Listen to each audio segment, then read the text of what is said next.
चहावर जीवापाड प्रेम करणाऱ्यांनी जरा कल्पना करा, तुमचं लग्न अशा घरात होतंय जिथे तुम्हाला हवा तेवढा चहा मिळणार आहे, म्हणजे अगदी 24 तास. ऐकूनच किती भारी वाटतंय, नाही का? पण बिचाऱ्या श्रद्धासाठी हे स्वप्न एका अशा विचित्र आणि विनोदी संघर्षाची सुरुवात ठरलं ज्याची तिने कधी कल्पनाही केली नव्हती. चला तर मग थेट श्रद्धाच्या गोष्टीतच जाऊया. आता श्रद्धा म्हणजे चहा आणि चहा म्हणजे श्रद्धा हे एक समीकरणच होतं बरं का. तिच्यासाठी चहा म्हणजे फक्त सकाळी उठल्यावर प्यायचं एक पेय नव्हतं, तर तो तिच्या जगण्याचा एक अविभाज्य भाग होता. आणि मग काय, तिला कळतं की तिची होणारी सासू शारदा ह्यासुद्धा तिच्यासारख्याच कट्टर चहाप्रेमी आहेत. अरे वा, म्हणजे दुधात साखरच. श्रद्धाला तर क्षणभर वाटलं की देवाने तिची सगळ्यात मोठी इच्छा पूर्ण केली आहे. तिच्या डोळ्यासमोर ना एक सुंदर चित्र उभं राहिलं. सासू सुनेच्या दिवसभर चालणाऱ्या गप्पा, घरात सतत दरवळणाऱ्या आल्याच्या चहाचा सुगंध आणि नात्याला अधिक घट्ट करणारे ते गरमागरम कप, सगळं कसं अगदी स्वप्नवत होतं. पण म्हणतात ना, सगळी स्वप्न काही खरी होत नाहीत.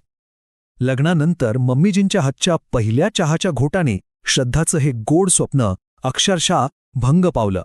आणि गंमत म्हणजे तिला लवकरच कळलं की या घरात चहा या शब्दाची व्याख्याच पूर्णपणे वेगळी होती.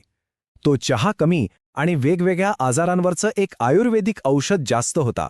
तिने अपेक्षा केली होती एका छान सुगंधी आल्याच्या चहाची, पण तिला प्यायला काय मिळालं? तर अर्जुन वृक्षाच्या सालीचा काढा. हो, तुम्ही अगदी बरोबर ऐकलंय, चट्ट झाडाच्या सालीचा चहा. आणि मम्मीजींनी तर त्याचे फायदे सांगायला सुरुवात केली, जणू काही त्या एखाद्या डॉक्टरच आहेत. अगं, याने तुझं सौंदर्य अजून खुलेल असं म्हणत त्यांनी तो काढा म्हणजे चहा रोज बनवण्याचं आश्वासनही देऊन टाकलं. आणि इथूनच सुरू झाला या घरातला एक अलिखित नियम. श्रद्धाला कोणतीही, अगदी कोणतीही समस्या असो, मम्मीजींकडे त्यावर एक खास चहारूपी उपाय हमखास तयार असायचा. हा प्रवास खूप लांब आणि कडू ठरणार होता.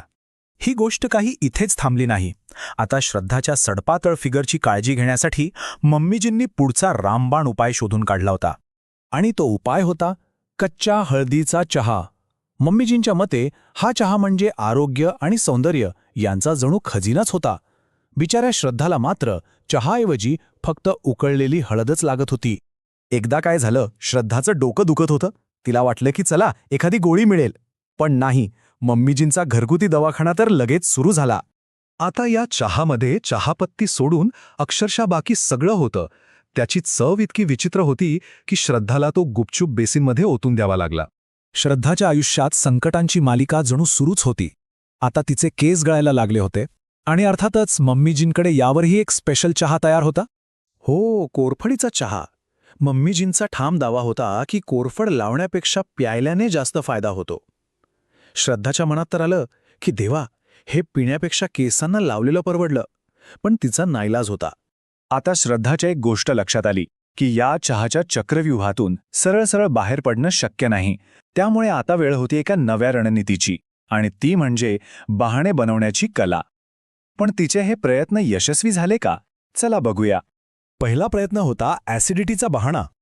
श्रद्धाला वाटलं चहामुळे ॲसिडिटी होते असं सांगितल्यावर मम्मीजी चहा देणं बंद करतील.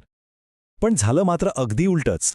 मम्मीजींनी ॲसिडिटीवरचा एक खास चहा बनवून आणला, ज्यात जणू अख्खा मसाल्याचा डबा रिकामा केला होता. श्रद्धाला तो कडू काढा पिऊन तोंडाची चव बदलण्यासाठी लपून चॉकलेट खावं लागलं. पहिला प्लॅन तर साफ फसला. मग आला दुसरा प्रयत्न, हात दुखण्याचं नाटक. आई, मी कफ पण धरू शकत नाहीये, असं श्रद्धा केविलवाणेपणाने म्हणाली. तिला वाटलं आता तरी सुटका मिळेल, पण मम्मीजींचं प्रेम तर अथांग समुद्रासारखं होतं. मम्मीजींनी चक्क स्वतःच्या हाताने, चमच्याने तो वेदनाशामक चहा तिला पाजला.